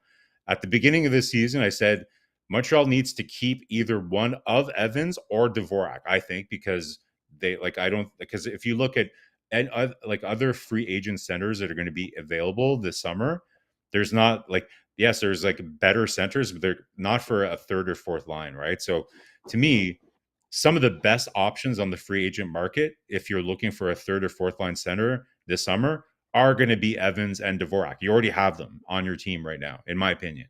So I think looking at it before the season started, I was like, I would lean more towards Dvorak because he's a left-hand shot, right? But with the way that Evans is playing, it's pretty hard to dispute that Evans, is bringing a lot more right now than Dvorak is. But again, guys, like, you have like is it it's like a chicken and the egg argument a little bit, and I'm going to use that when we talk about Martin Saint-Louis and how he's kind of dealing with the offensive zone and the defensive zone. But is Dvorak playing badly because their systems are kind of broken and he's somebody that needs to play within a structure, or is he as an individual piece really affecting the structure negatively? That's an interesting question, right? So I wouldn't make that move until like it's very hard to kind of like come down on any single player until you're confident that the system itself, these players can play and they understand the system so that they have a chance to actually perform well in the system too, right? So I don't see the benefit in doing it. They did that with Armia last year, mostly as a roster crunch thing, more so than to send him a message. And I think your only reason that you're doing that is to artificially, like I said, shock the team or send a message. I just don't see that it's going to do anything useful, to be honest. Well, it was a bit to shock Armia too. Let's not, they would not have picked him to send him down. It would have picked someone else if it was a roster crunch. But I think, I get what you're saying. But what I would counter to this is while the Montreal Canadiens have seen some moments of success in the past, they had some stints where they looked good and where some lines clicked. I don't recall Armia being part of that. I don't recall Armia having successful stretches at any point in time in the last few seasons. So to me, at the end of last year, he did. Everybody was calling him Mario Armia for about 15, 20 games. I was talking about Dvorak. Yeah. No, yeah. Armia had a great end of the season last year. I agree. But, he had a good return when he came back from Laval too. Maybe there's something there, right? Yeah. Well, yeah, like I can't like there are some periods of time, where like again, it's face off. Like he's been good at killing penalties. I think he's fine at like in a fourth line center role. Like I wouldn't really. I've seen some people talk about moving him up to the second line and playing him with Doc for face-offs. But again, I don't like that idea because again, like I want to see Doc at center. We need to see whether he's going to, succeed or fail at center. So again, like any short-term solutions, I'm not really into right now because as much as everybody else, I want to win as well too. Learning the lessons about kind of the players that they have, I think is the most important thing at this stage. I want them to win. I want them to be in the mix as well, but they have to do it in the right way so that, without kind of artificially doing things that are it's kind of like having amazing goaltending, yes, it's going to get you wins, but it's kind of not, it's kind of hiding some of the dirty secrets and hiding some of the truth behind what the roster really is. And we need to see what we have, guys. We need to see what the roster really is so that they can take the next step and go out and get the pieces that they need to get to the next level. That's your ultra. Well, in that case, don't play Dvorak because I truly cannot see a world where he's there next year. I know you believe in that, but I personally cannot. So who in the marketplace as a left-handed center is going to be there at that price range, right? It'll be tricky. Yeah, I don't have an answer for you, but it doesn't have to be a free agent. I think it probably is a trade rather than a free agent. The same way they were able to bring a guy like Newhook for a couple of, it was a late first and a early second, I believe. So I think they have the capital to go get a legitimate third line centerman that can play on the wing if they want to move in a guy like a Beck or a Kapanen at some point. But I don't believe that Beck or Kapanen are going to be third-line centermen in the NHL in the next 2 or 3 years. Coach wants to jump in so bad and tell us that Michov scored. And go ahead, Coach. That's why we're going to wait for you to do it. So, Marko, I know you're watching that top over there. So that's why I use that one. Michov just going to go 4-3 now for the Washington with 13 minutes to go remaining. Like, what are you trying to do? Kill us? Like, holy jeez. So, Utrecht, guys, I want more. I think it's the time for Martin Saint-Louis, like I said. Like, he did not do it behind the bench yesterday. I want him to shocking everything in the room. Like, you know what? L2 scratch. I think it's hard to send a guy at Laval and maybe lose the player, everything like that. But right now, the first mission, maybe L3 scratch a couple of players like the veteran player. The player does not show up. I will not be. You have to do something. You cannot go right there and just go with no emotion and nothing. You need to make some change right now. You need to shock something and maybe come for the management. I don't know. They want to make a trade or not, but as for me, you need something because it's just like it becomes just easy. Everything you do is everything is acceptable. I don't believe that one over there. I don't believe let the players skating 20, 30 minutes, 40 minutes with no puck. It's the whole school there.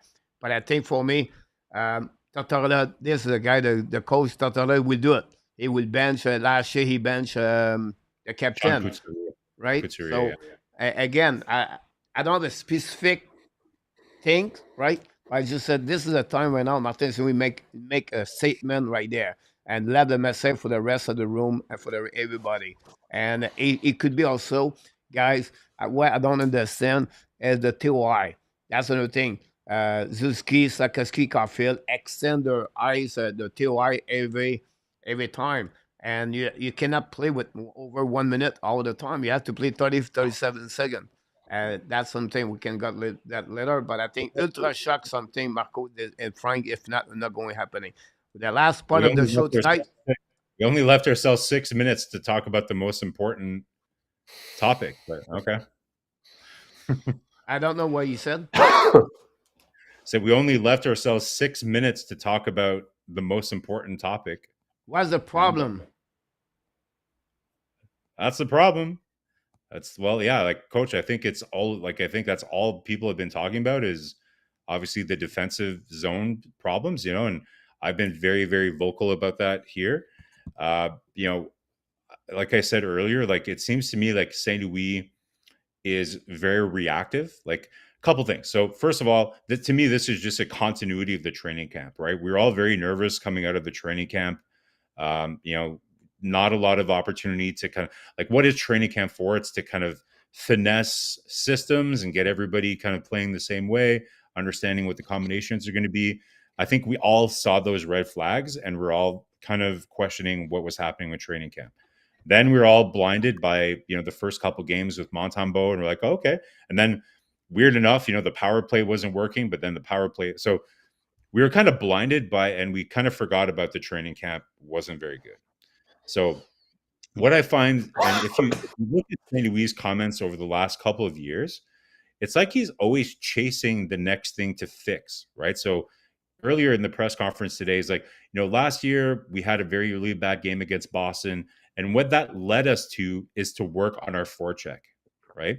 And now he's like, so now we're watching these games and it's leading us to work on our D-zone play. So it's always reacting more so than trying to, like, it doesn't seem like it's all part of like a general plan and they're reinforcing the plan. It's like they're always trying to, like, it's almost, that game Whack-A-Mole where there's something that pops out and you're always trying to hit it with a hammer. Like they'll fix something, like the power play wasn't working. Okay, now the power play is okay, but whoops, now the 5-on-5 isn't working. Okay, 5-on-5 is working. Whoops, now this isn't working. Forecheck's not working. Whoop, now like it seems like we're just chasing. It's very similar to what Montreal's like in their zone. They're just chasing. They're chasing players around, and looking at something as a whole. And like I said earlier, like to me, it's like a chicken. Which came first, the chicken or the egg? Because St. Louis keeps talking about that the best way to defend is to have a deep game and be the offensive zone. But in my opinion, guys, how can you even get to the offensive zone if you can't, stop defensive plays in your own zone, and you're spending all this time, you're spending like 30, 40 seconds defending. And then by the time you're ready to turn around, you don't have any energy. And that's, and then we talked about this before, like you get stuck in your zone, you're blocking shots, you're having more, you're potentially getting more injuries, you're taking more penalties, like all those things, right? So it seems to me everything has to start with the defensive zone play. And even though last game, like I said at the beginning, it was a little bit different because a lot of the scoring chances at first didn't come from being trapped in their zone. It was really defending off the rush. But later in the game, Martin Saint-Louis called it, the Rangers started using their circus offense where they're just really kind of circling around. And we've seen that countless times, guys. And Coach, why I wanted to have that debate with you today is and some people think it's just talent. I don't think it's just talent. Like I said earlier, like executing simple, clear plays and winning puck battles along the boards to get pucks out, that's not a talent thing. That's just an execution thing. So curious to see what you guys think, but the Martin Saint-Louis, until they fix the defensive zone, they're not going to be able to fix other elements of the game because they're spending too much energy back there, and you don't have any energy to turn around and do anything else. Yeah, I think you're right. The main issue clearly stems from being hammed in the zone and not touching the puck. So there are two big parts to that.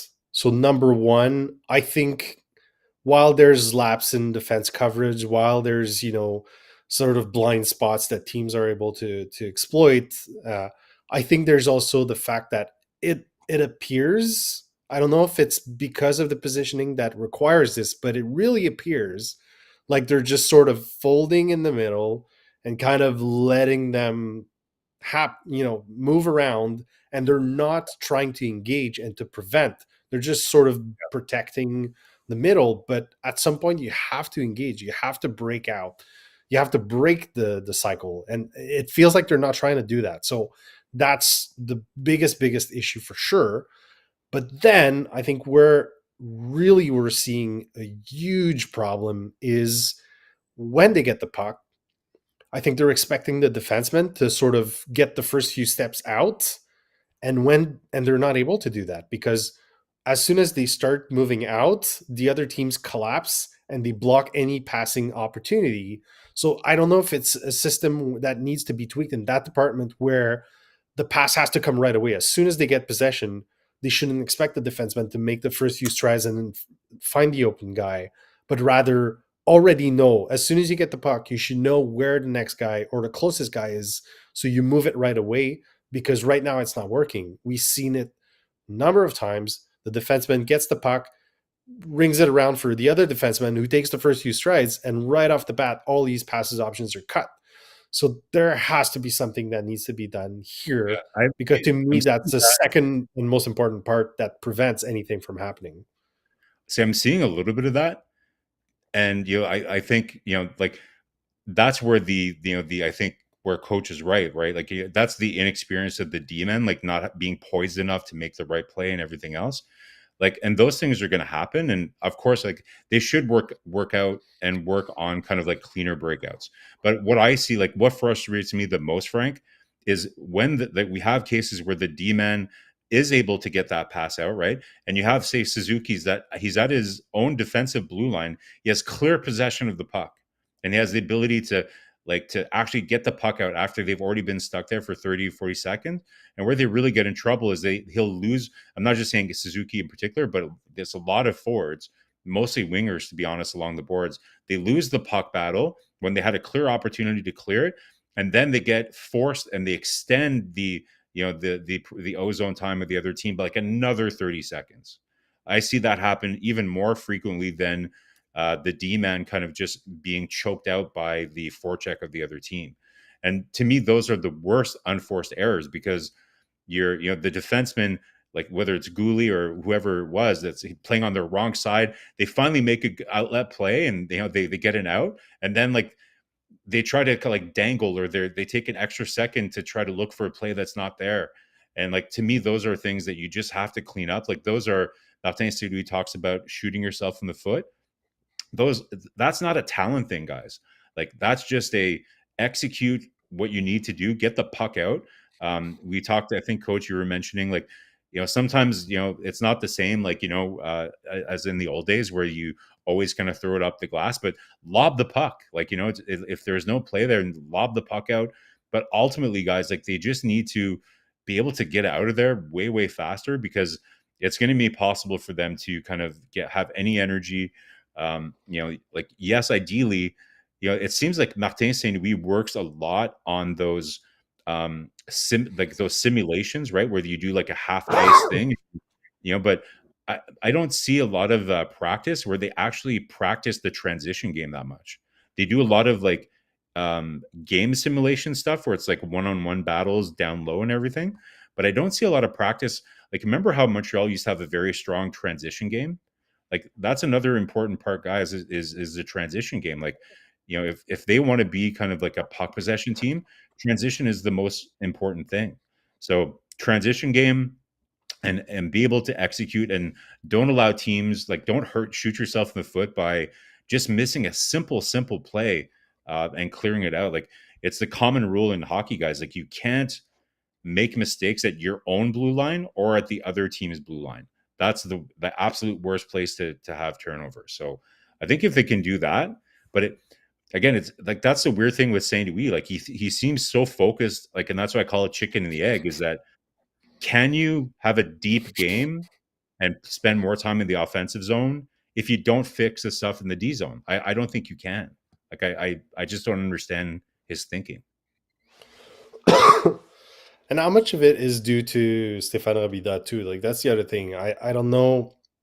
Obviously, like, the schemes are from St. Louis, but at some point, the defensive coordinator, let's call him that, has to make sure that everyone understands their assignments and understand where they need to be. I think a lot of it, obviously, it's a team game. It comes from there's 5 players on the ice, but to me, it really seems like there's a lot of issues with, as soon as the defensemen get the puck, this is usually where they get a turnover. To me, like, I see more of that happening, where a bad pass behind the net, etc. So I wonder how much of it is due to a guy like Stéphane Robidas as well.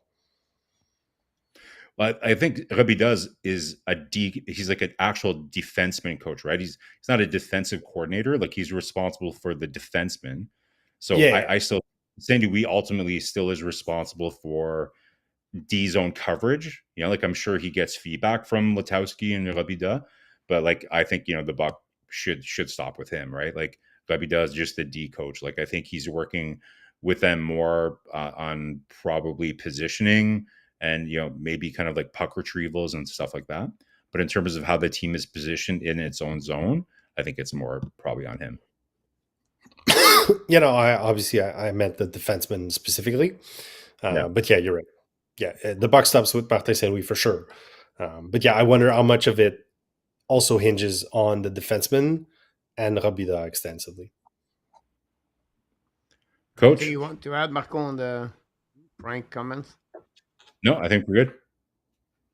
Yeah, I think overall for me it's about the adjustment, right? It's to adjust what you see during the first period, second period, and the man-to-man is not a problem for me, but at the end you have to adapt. If it does not work, right, you can go with the Flyers just almost score. You can go with a box +1. You can go with swamp. You can go with 10. And not after you see yesterday where the man-to-man, honestly, when Marko said it's not about skill talent, I would say to you, look Mailloux yesterday. What he looked like against Panarin. Like, to me, Coach, like, from okay, so if you're just talking talent, I think he was skating with him. Like, I think his skating is good enough to skate with Panarin. I think his reach is good enough. He did not reach Panarin at all. He never removed you're the puck at all. He got beat 3 times by you. He was like nothing there. He was just go around, and Panarin, he was just like this. Well, that's just in front of Mailloux about that. So for me, it's what does that do with Mailloux? They don't have the skill, the talent players, better skill-wise players with speed. It's not going to work. Like, You cannot have David Savard play a man-to-man. It's That impossible. I Until you that I don't agree. have players on the forward, because a man-to-man is not only defenseman, it's a I forward agree. too. Yesterday, guys, Gallagher and Anderson, it was watching. That's it. They was not moving at all. And if you lose a man, you have to find a way to recover. So anticipation, read the play, find a way if something happening there. It's very important. So if you not have the right players with a great IQ hockey, it's not going to work. It's like any other system works also. You have to find a way to have a better talent. We don't have those kind of players yet. And they are not at the level they should be. You have to develop them. You have to improve them. They have to make that thing. That's what the reason is struggling on the man to man. Now, for me, the biggest thing is like une tête dure. C'est quoi? Bad head? Hard head. Hard head, right? Like, Stubborn is so yeah, that's Stubborn. if does not work with something happening, Marco, change. It's easy play a box plus one. It's not like you have to go to school for 5 years that's to learn about thing. box plus one. Yeah. For me, it's adaptation, adjustment. This is my biggest problem for the Montreal Canadiens right now. But this is the team at the end of the day are similar at the team last year, and we want to be sure they progress and not regress. This is where I hope the Montreal is going to do this, and I will finish that way, right? You don't have to comment about this, but this way. No panic yet. It's only 7 games. We still have 75 more games, Marko and Franck, to everything turn around and to find a team. I believe at the end is going to be Marko. What was your expectation at the beginning of the season for the Montreal Canadiens? My expectation, I think I had them finishing last in the Atlantic, right? But I had them, maybe like 7 or 8 points, 7 points, I think, out of the playoffs. So in the mix, like to me, 5 to 7 points, from 8th place is in the mix, right? So, to me, that's probably around 83 points, 85 points is where I had them. Frank? Yeah, I had them in the bottom 10 for sure. So that was with a healthy Laine, with Kirby Doc being, Kirby Doc that we've seen. So far, he's rusty. It shows. He might need the full season to truly adapt to the NHL speed once again. He's still very young, right? So it might not happen this year for him. So yeah, I think it might be a very long season, honestly, in Montreal. Ultimately, this is year 3 of the rebuild, right? So we cannot really expect them to be a contender right away. It's going to take some time. But I think, to me, this year, like you said, is about growth for certain players. And I think by next year, we'll have a better inkling of what this team is with the arrival of guys like Demidov and probably Hage, as well as the departure of a few veterans that Kent Hughes has inherited in Armia and Dvorak, in my opinion. So we'll see how he fills these positions. I think he's going to have to add some veterans. So to me, this is really, truly the last year where we might have to be a little bit struggling to watch 82 games, but it should get better from there. Well, they went Saturday, Sunday. They are back 500. I don't know. They're playing St. Louis and Philadelphia. Is that correct? Yeah. Yeah. So my point behind that is the team is going to be approximately 78 to 80 points next year. It's not changing the 7 game. I know A2 said now they're looking bad, everything like that, not going to reach that level. He dropped the point. By the end of the day, guys, I expect this is going to be fine. They're going to progress. You have a lot of good things happening since the beginning of the season, right? The power play is better. The PK is better overall. And they have some players looking better.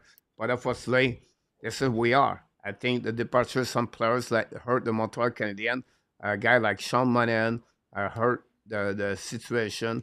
And with the start of the season as fun of those players, and we don't have a lot of goals. I was doing I'm doing right now Marko and Franck per line. Remember, I did that during summer, Marco, like the line per line, right?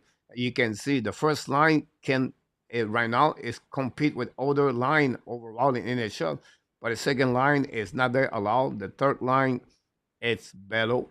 Think about this. We think Jake Eben line is pretty good consistency wise, but they have only 3 goals. Yeah, like they're not producing, like they're adding a lot of value to the lineup, but yeah, the offensive production is really not there for really. But I think, coach, it's all connected though, because again, they until you fix this stuff in the D zone, you're just not going to have an accurate portrayal of kind of what production you can get from this group of players, because they're just spending so much time in their own zone that you just don't have time to have an understanding of what the potential of these players are. Like it's the chicken or the egg. Like, can you really judge the sum of these parts if they're not playing in a way that makes sense?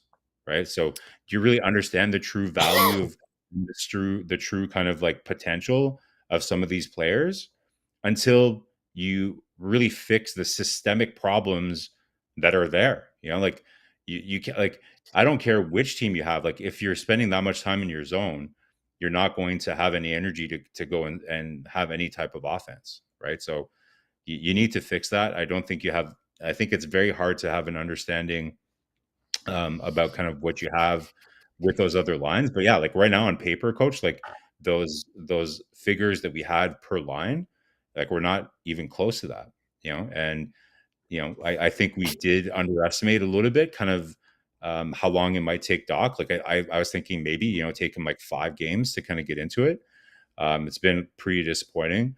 You can see he's getting frustrated too, like breaking sticks. He's slashing guys out of frustration, holding guys, like, so you can see his headspace and mindset needs to improve too, and his attitude a little bit overall. So that it's on français on dit le non-verbal, like the non-verbal that you see from Kirby Doc. I'm not liking as much. Like, it's one thing if you're trying and you're just not kind of executing on plays, but it's the overall kind of like his mindset I don't like right now. So I'd like to see that turnaround for Kirby Doc, is his mindset and overall kind of like how he's behaving out there. It looks a bit off to me. Go ahead, Frank. Yeah, he needs to get the monkey off his back. I think he's goalless so far. So, things might get easier once he gets that one first goal. But I agree. Like, he's made plays that he regretted immediately. You could tell, like a bad pass or a floppy, play, or a pass to no one, or that kind of stuff. So these things are going to slowly dissipate as he sort of catches up to the game and also learns to trust his leg again. You could tell that he's not fully trusting his leg. Like, the way he turns, the way he skates is not the way he used to.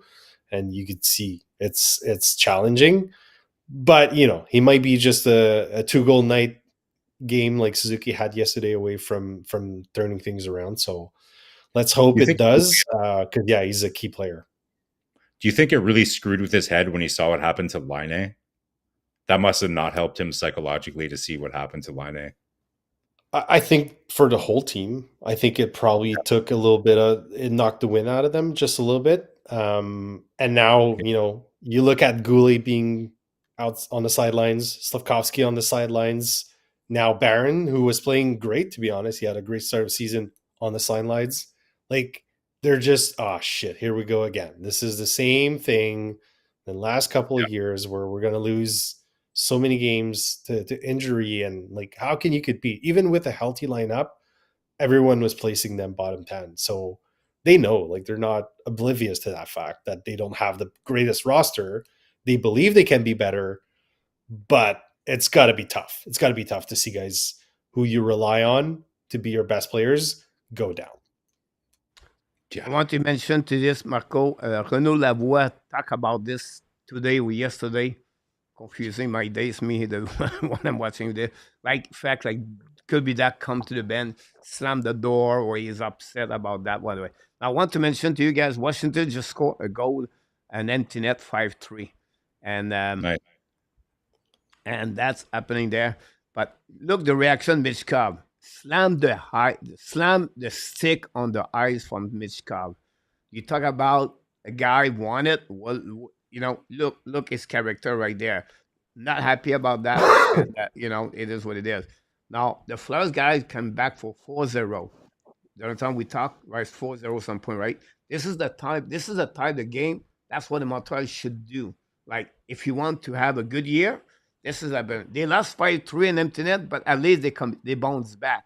And Well, yesterday, they were doing that. They were doing against the Rangers, but then they just got completely deflated with that. but last year they did it more often, Marco. 1 goal per game. This year, it's harder for them. So this is the kind of the game we're looking for, right? Compare the game they did against the Kings, against the Boston Bruins, against the Pittsburgh Penguins. This is what we're looking for. And again, the Rangers yesterday, we're looking more compete more often with more effort, 60 minutes, and to be all together. But will be interesting about that. What happening? Last question before we leave. Prediction of your weekend, Franck and Marko. What you expect for the Montreal Canadiens against the Blues, and of course the Flyers Sunday. About that. By the way, Franck, quickly, do you waive Primeau and call up Tobesh? Honestly, I would consider it. I probably, this is the weekend, so he's gonna have a back-to-back, so they're gonna play him once. I think it's a final call. If he plays great, okay, let's keep him on. Honestly, if he has a terrible outing, whether he plays against St. Louis or Philadelphia, and I'm not saying like they lose, I'm saying like bad goals, like terrible starts, bad goals. If he has another terrible game, I do it. Oh, Ovechkin just scored an empty net. So he's to 39 for Gretzky's record. That's cool. And then another Washington player broke his stick. This one was hard. Yeah, expensive on the sticks tonight. Yeah, I don't know, Coach. I'm not sure I would do that yet. So they're going to play Primeau because he always plays against Philadelphia, it seems like. So they'll probably play him against Philly. Based on what we just saw, I think Montreal, I think they're going to have a tough time against Philly. Tortorella is going to kind of have them going pretty good. St. Louis, it's a tough one, right? Because you think, obviously, with Robert Thomas not being there, that will be an advantage. But usually a team, like when they initially lose a player, either it's devastating or sometimes the team will have a really good effort to show that they're still together and it's us against the world. So I think I predicted, 2 points for Montreal whole week. So I think I'm going to guess that, let's say they win against St. Louis. That's my prediction, I guess. So they'll go 1-1. I'll give them the game against St. Louis. I'm not a big Bennington fan, so we'll see. Yeah, I don't want to be pessimistic, but I don't think they see a lot of success against St. Louis, who has a decent start of the year, and Montreal is not clicking right now. So, frankly, I wouldn't be surprised if there's no points out of that weekend. I wouldn't be surprised. I wouldn't be surprised either. I go with 2 points. Yeah. I don't know which one. Well, that was my prediction this week. About 2 points. And at the end of the day, someone just gave the right answer, Franck and Marko. They should bring Jacob Fowler and Primeau and Tobias for the weekend. Yeah, Fowler. We're gonna have an eye on his career with great interests. What a great start for Jacob Fowler and Michael Edge, by the way.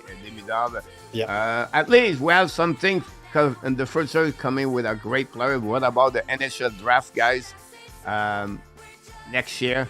And can we be lucky a little bit? Can we have some grace at some point to bring the Flame missed the top 10?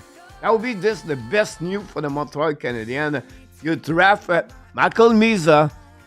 By the way, Roger McQueen out for a couple of months. That's a very bad news for McQueen about that. But you can get a McQueen, a Martin, or a Misa. And then at 12, you get Logan Hensler, the right defenseman. Getting better and better. Call it a day. Yeah. Here we go. A little bit of luck. Marko, thanks so much to be with us tonight. Frank, it was a pleasure to see you. Hopefully next time We're going to talk about more the publicity about the Montreal Canadiens, and we have a little bit more a good conversation all together. It was a pleasure to have both of you tonight on the Notebook. That's conclude, guys. Another show will be back Friday night for the Laval Rocket play-by-play. Saturday night for a Sunday night is a play-by-play. Last word, Frank. One more thing. Well, what are you looking for? And Marko, and then we get out. All right, I'll say this. It's never a good thing when you're doing refresh on Tankathon in October. But, like you said, we may, just with a little bit of luck, we might get something really, really, really positive at the end of this season. We'll see. Go. Well, Martin Saint-Louis, even though there's the day off, he has a little bit of time to recalibrate. So I'll be watching to see kind of, do we see anything different, Coach? Like, maybe not an ultra shock like you were talking about, but do we see anything changing, like in terms of how they manage the D zone and stuff like that? So it'll be very interesting to watch back-to-back games this weekend. Time to relax a little bit before. Enjoy your day off, Coach.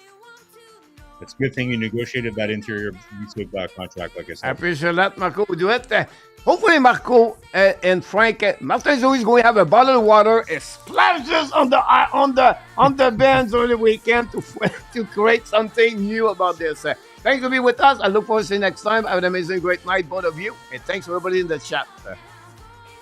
Thanks, everyone. Thanks, guys. Thanks so much.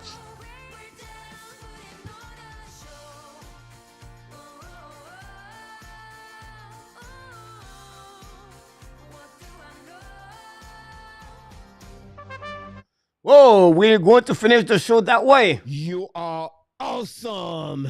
You are amazing. You are the best.